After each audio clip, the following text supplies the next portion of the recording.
반갑습니다. 이상원 TV의 이상원 교수입니다.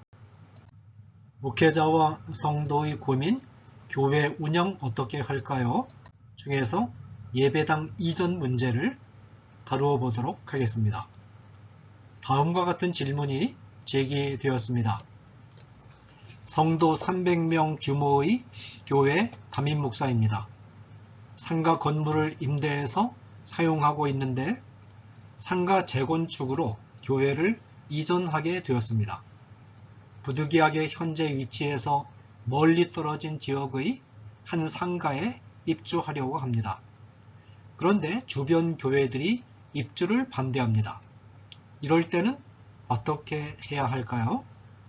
이 질문에 대한 저의 답변입니다.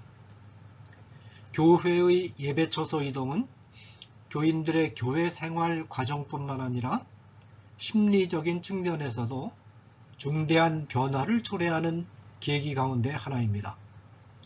이 변화를 지혜롭게 잘 다루면 교회의 신앙을 성장시키는 데 도움이 되지만 잘못 다루면 교인에게 돌이킬 수 없는 상흔을 남길 수 있으므로 담임 목회자는 바짝 긴장하는 가운데 예배처소 이동 문제를 다루어야 합니다.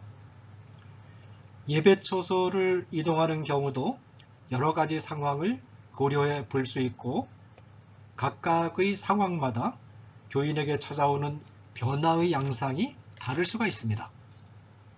먼저 예배처소 이동이 불가피한 경우에 대해서 같이 생각해 보겠습니다. 첫 번째는 교회가 부흥한 경우입니다. 모이는 인원수가 늘어나서 예배와 교육 공간이 협소해짐에 따라 더 넓은 공간이 필요해서 불가피하게 새로운 예배당을 신축하거나 예배처소를 더 넓은 곳으로 옮겨야 하는 경우입니다. 교인들이 정이 들어 익숙한 공간을 떠나는 것은 정서적인 어려움을 수반할 수 있으나 이 경우는 정서상의 어려움을 극복할 만한 큰 희망을 가지고 변화를 맞이하는 것이기 때문에 옮기는 과정에서 돌발 변수만 없으면 대체로 별다른 문제는 없습니다. 다만 새로운 예배처소를 신축하는 경우에는 실무적인 재정 상태를 신중하게 검토하지 않으면 교인들이 큰 어려움을 만날 수 있다는 점에 유의해야 합니다. 건축을 계획하고 설계할 때 계산한 건축 비용이 실제로 건축을 진행하는 과정에서 증액되는 경우가 빈번하게 발생합니다. 증액의 수준이 소폭이면 상관없지만 2배 이상으로 뛰는 등 교회가 감당하기 힘든 수준으로 증액되면 교회가 시험에 들고 심지어 해체되는 일까지도 있습니다. 특히 지금은 전반적으로 교인들의 숫자가 줄어들 뿐만 아니라 헌금을 내는 능력과 헌신도도 약화되고 도심의 부동산 가격이 높아서 견실하게 성장하는 교회조차도 예배처소 신축이 쉽지 않은 현실을 고려해야 됩니다. 두 번째는 예배나 교육 공간이 부족하지 않음에도 불구하고 교회 부흥이 잘 이루어지지 않아서 교회 부흥의 계기를 마련하기 위하여 예배처소를 이동하고자 하는 경우입니다. 담임 목회자가 교인 수와 상관없이 우선 예배처소를 크게 준비해 놓고 큰 공간의 예배처소를 채우도록 교인들을 독려하는 방법으로 교회의 부흥을 시도할 수 있습니다. 또한 담임 목회자가 예배처소가 너무 초라해서 사람들의 주목을 끌지 못해서 교회가 부흥하지 않는다고 생각하는 경우도 있습니다. 예배당을 잘 지어 놓으면 사람들이 몰려오리라고 생각하는 것입니다. 이와 같은 예배처소 이동 방식이 성공을 거둘 때가 간혹 있는 것은 사실이지만 교인이 교회 건축 비용을 감당하지 못해서 교회 해체로 이어지는 경우가 많습니다. 세 번째가 질문을 해온 경우로서 교회 외적인 불가피한 요인들 때문에 예배 처소를 이동하는 경우입니다. 교회가 자체 건물을 가지지 못하고 예배 처소를 임대하여 쓰는 경우는 교인들이 예배 처소의 불안정으로 인한 심리적인 부담을 가질 수 있습니다. 그것은 새빵살이하는 사람이 주거 문제에 대하여 심리적으로 항상 불안한 감정을 떨쳐버리지 못하는 것과 같습니다. 게다가 문제로 제기된 것처럼 지역교회들의 반발 때문에 이동에 어려움을 겪게 되면 예배 처소로 인한 교인들의 불안감이 한층 더 증폭될 수 있습니다. 바로 이 시점에서 담임 목회자가 관심을 기울여야 할 첫 번째 중요한 성도 교육의 주제가 드러납니다. 지금 문제 상황은 예배 처소의 불안정입니다. 예배 처소의 불안정은 시급하게 해결해야 할 과제이고 담임 목회자는 이 문제를 해결하기 위하여 최선을 다하여 성도들의 불안감을 해소해 주어야 합니다.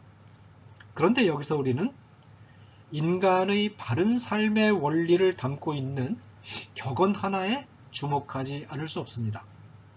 결과보다 과정이 중요하다. 그렇습니다.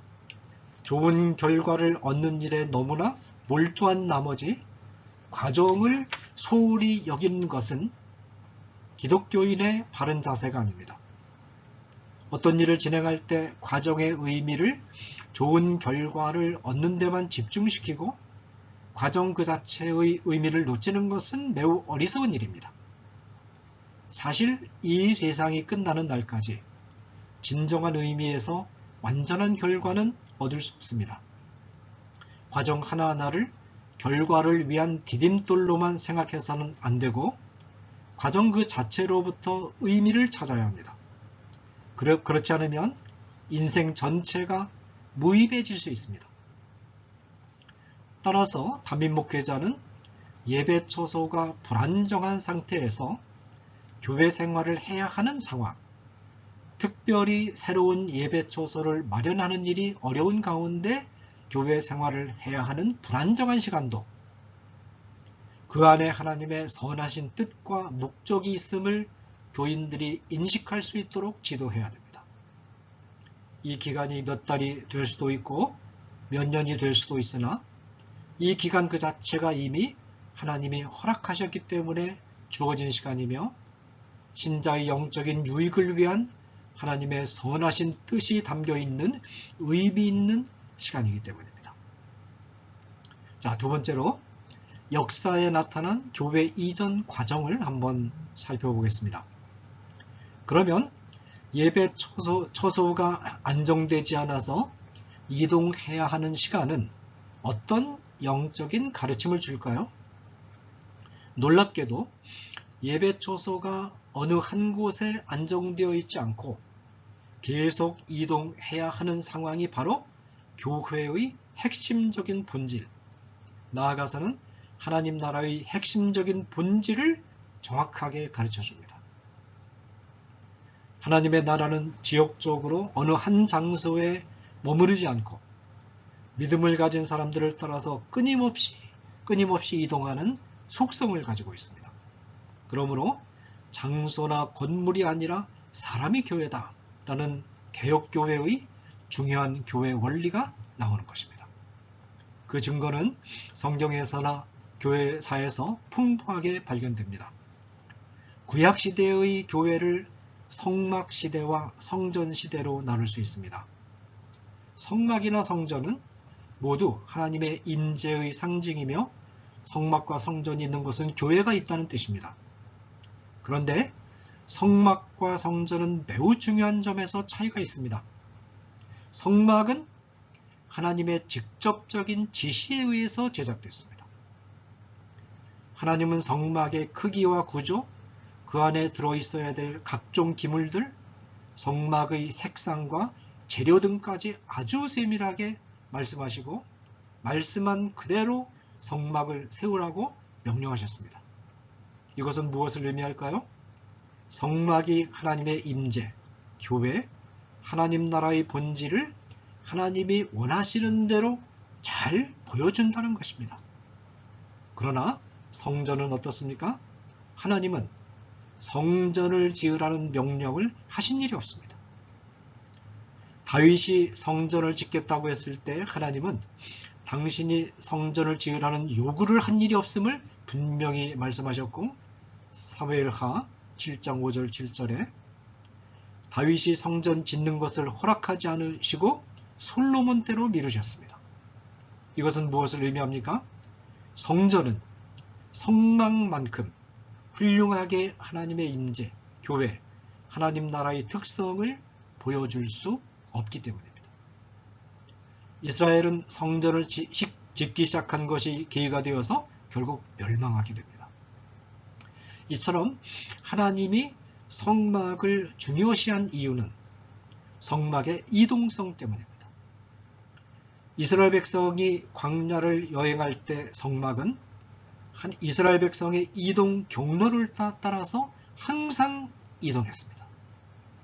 성막은 교회와 하나님의 나라는 믿음을 가진 하나님의 백성들이 있는 곳을 찾아서 항상 이동한다는 중요한 진리를 잘 보여줍니다.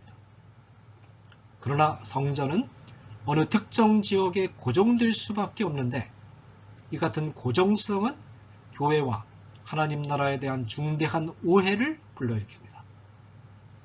특히 에스겔 1장에 묘사된 영이신 여호와의 영광의 보좌는 날개와 바퀴를 갖춘 네 생물에 의해서 옹이되는 모습입니다. 날개와 바퀴는 이동성을 상징합니다. 이 상징의 의미는 여호와의 영광의 보좌가 지역적으로 어느 한 곳에 고정되어 있지 않고 끊임없이 이동한다는 것입니다. 교회사는 하나님 나라의 이동성을 잘 보여줍니다. 구약시대에는 교회가 팔레스타인 지역에 있었습니다. 교회는 스데반의 순교로 인해서 흩어지기 시작한 예루살렘 교회의 헬라파 성도들과 바울을 중심으로 한 사도들을 통해서 오늘날의 터키와 그리스 전역으로 이동했습니다. 중세시대를 거치면서 교회는 동유럽에서 서유럽으로 이동했고, 종교개혁기 이후에는 서유럽에서 북아메리카 대륙으로 이동했으며, 20세기에 들어와서 먼저 북아메리카 대륙에서 동아시아와 남아메리카로, 그리고 후에는 동남아시아와 아프리카 대륙으로 이동했습니다.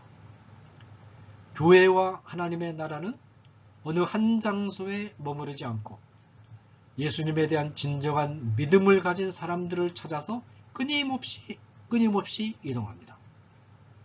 따라서 담임 목회자는 예배 처소를 이동해야 하는 어려운 시기를 만날 때 오히려 이 시기를 이용해서 교회와 하나님의 나라는 특정한 장소나 건물이 아니라 진정한 믿음을 가진 사람들의 모임이라는 것과, 그 결과 교회는 어느 한 장소나 건물에 머무르지 않고 믿는 사람들을 중심으로 끊임없이 이동한다는 진리를 가르쳐야 됩니다.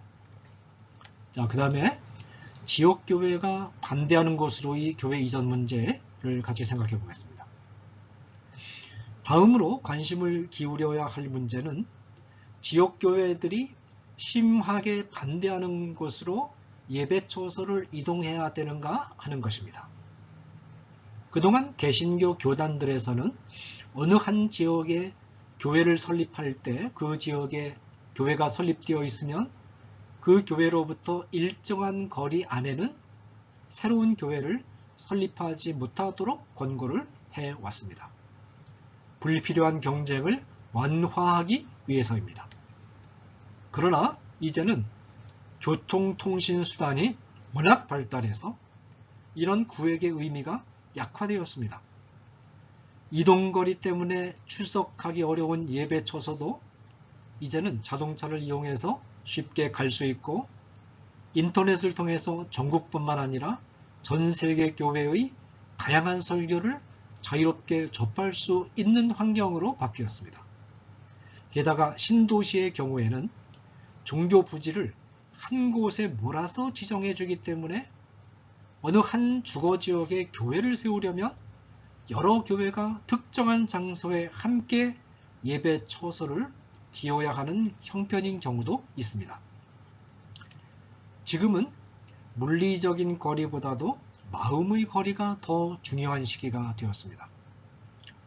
거리상으로 아무리 가까운 곳에 교회가 있어도 교회의 특성이 자신과 맞지 않고 그 교회에 아는 사람이 없으면 출석하지 않습니다. 그러나 거리가 좀 멀어도 이미 교제 관계가 형성되어 있고 교회의 특성이 자신과 맞으면 물리적인 거리를 아랑곳하지 않고 출석합니다. 이런 상황에서 어떤 교회가 단순하게 거리만을 획일적으로 적용해서 자기 교회와 가까운 곳에 다른 교회가 들어오는 것을 무작정 반대하는 것은 시대의 흐름에 부합하지 않습니다.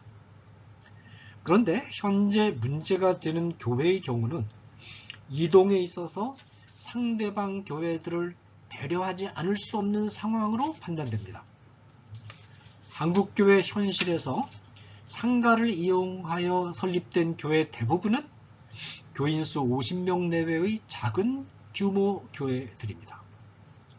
이 교회들은 대부분 매우 열악한 상황에 처해 있습니다.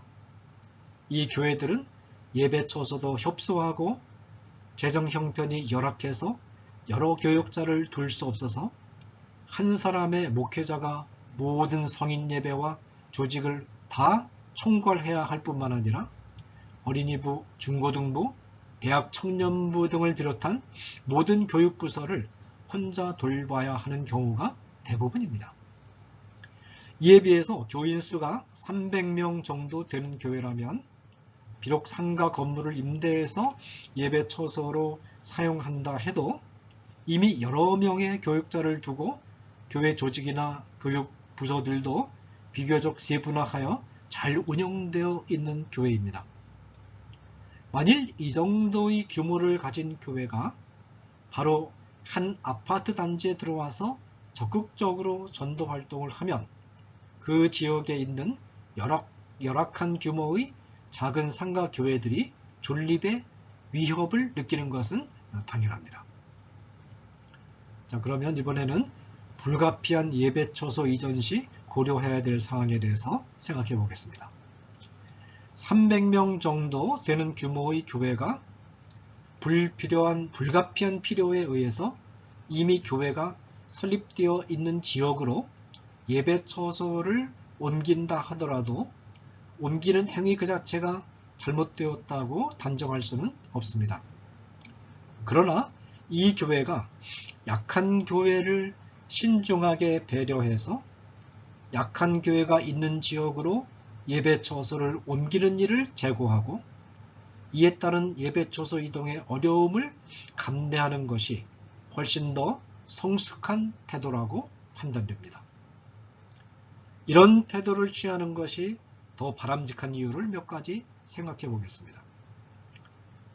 그리고 다음과 같은 이유로 교회 이동이 지연되거나 어려움을 참고 견뎌야 한다는 점을 교인에게 충분히 설명한다면 교인의 신앙이 한층 더 성숙해지고 강건해지는 소중한 열매를 거둘 것입니다. 첫째로 하나님의 뜻의 온전한 분별을 위한 경우입니다. 로마서 12장 2절은 너희는 이 세대를 본받지 말고 하나님의 선하시고 기뻐하시고 온전하신 뜻이 무엇인지 분별하도록 하라 라고 권고합니다. 이 세대의 특징이 무엇일까요? 이 세대의 다양한 특징 가운데 하나는 자기 이익을 위한 무한 경쟁입니다. 자기 중심성입니다. 하나님을 모르는 이 세대는 경쟁에서 이기고 자기 이익을 확보하기 위해서 자기보다 힘이 약한 이웃을 철저하게 짓밟습니다. 하나님은 하나님이 없는 세대의 특징을 본받지 말라고 말씀하십니다. 약한 이웃을 돌보는 것은 모든 시대의 교회가 실천해야 할 가장 중요한 덕목이요. 교회의 교회됨과 특성이 집약된 태도이며 바로 이 태도를 실천할 수 있을 때 교회가 교회다워집니다. 교회가 이 태도를 실천적으로 보여줄 수 있다면 그 교회는 벌써 하나님의 뜻을 이루어 가는 것입니다. 고린도 전서 12장은 교회를 그리스도의 몸에 비유하면서 몸에는 다양한 지체들이 있는데 모든 기관들이 동등하게 중요한 역할을 하지만 약한 지체가 더 중요한 역할을 한다는 점을 상기시킵니다. 그러면서 바울은 23절에서 몸의 덜 귀히 여기는 그것들을 더욱 귀한 것들로 입혀주며 라고 명령하는 한편 24절에서 아름다운 지체는 그럴 필요가 없느니라 라고 말합니다. 이 말은 무슨 뜻일까요? 특별히 23절과 24절은 여성이 외출하기 전에 화장하는 장면을 묘사할 것입니다. 여성이 화장을 할 때 신체의 부분 중에서 자신 있는 부분은 별다른 신경을 쓰지 않고 지나가지만 가장 취약하고 자신이 없는 부분에 대해서는 공들여서 돌보기 마련입니다. 이처럼 교회 안에 약한 지체가 있을 때 한층 더 신경을 써서 배려해서 교회 공동체의 교제에서 소외되지 않도록 하라는 것이 바울의 가르침입니다. 이 점은 교회 간 관계에도 그대로 적용됩니다. 강하고 자신 있는 교회는 약하고 부족한 교회에 먼저 양보하고 배려하는 조치를 할 수 있어야 합니다. 300명 모이는 교회가 이와 같은 바울의 가르침을 교인들에게 설명하면서 이 가르침을 실천에 옮기기 위해서 약한 교회들이 있는 지역에 들어가지 않겠다라고 설명하면 교인들이 많은 은혜를 받고 성숙해지며 이에 따른 어려움을 기쁜 마음으로 감내할 것입니다. 둘째로 바울이 채택한 선교 전략을 따르는 경우입니다. 예배 처소를 옮기고자 하는 300명 규모의 교회가 비슷한 규모 혹은 그보다 더 강한 교회가 있는 구역으로 돌아가서 당당하게 경쟁하는 것은 바람직할까요? 이 문제에 대해서는 바울의 선교 전략이 어떤 것이었는가를 참고해 볼 필요가 있습니다. 바울이 일관성 있게 견지한 선교 전략 가운데 하나는 이미 복음 사역자들이 활동하는 구역에는 절대로 들어가지 않는다는 것이었습니다. 이 점은 또 내가 그리스도의 이름을 부르는 곳에는 복음을 전하지 않기를 힘썼노니 이는 남의 터 위에 건축하지 아니하려 함이라. 로마서 15장 20절입니다. 이런 말씀에서 확인할 수 있습니다. 특히 바울은 고린도후서 10장 16절에서 이는 남의 규범으로 이루어 놓은 것으로 자랑하지 아니하고 너희 지역을 넘어 복음을 전하려 함이라 라고 말합니다. 이 말도 로마서 12장 20절과 같은 말입니다. 남의 규범이라는 구절에서 규범은 카논인데 카논은 하나님이 정해주신 레인이란 뜻입니다. 예컨대 수영 선수들은 자기에게 지정된 레인 안에서 수영을 해야 되고 만일 정해진 레인에서 벗어나면 실격이 됩니다. 남의 규범으로 이루어 놓은 것으로 자랑하지 않는다라는 말은 다른 복음 사역자가 활동하는 영역으로 들어가서 경쟁적으로 복음 전도 사역을 하지 않는다는 뜻입니다. 바울은 바나바의 부름을 받고 시리아의 안디옥 교회에서 사역을 시작한 이후에 예루살렘이나 팔레스타인 지역에서 전도 활동을 하지 않았습니다. 왜냐하면 이 지역은 베드로와 야고보를 비롯한 사도들과 빌립 집사를 비롯한 사역자들이 이미 전도 활동을 하고 있던 지역이기 때문입니다. 바울은 자신이 사역하여 교회를 세운 지역이라도 이미 후임자가 선정되어 목회하는 지역의 경우에는 방문해서 격려는 했지만 그곳에서 사역을 하지는 않았습니다.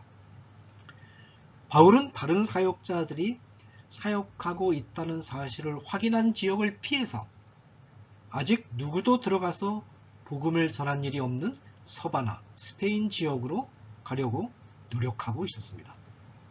이것이 너희 지역을 넘어 복음을 전하려 함이라는 말의 의미입니다.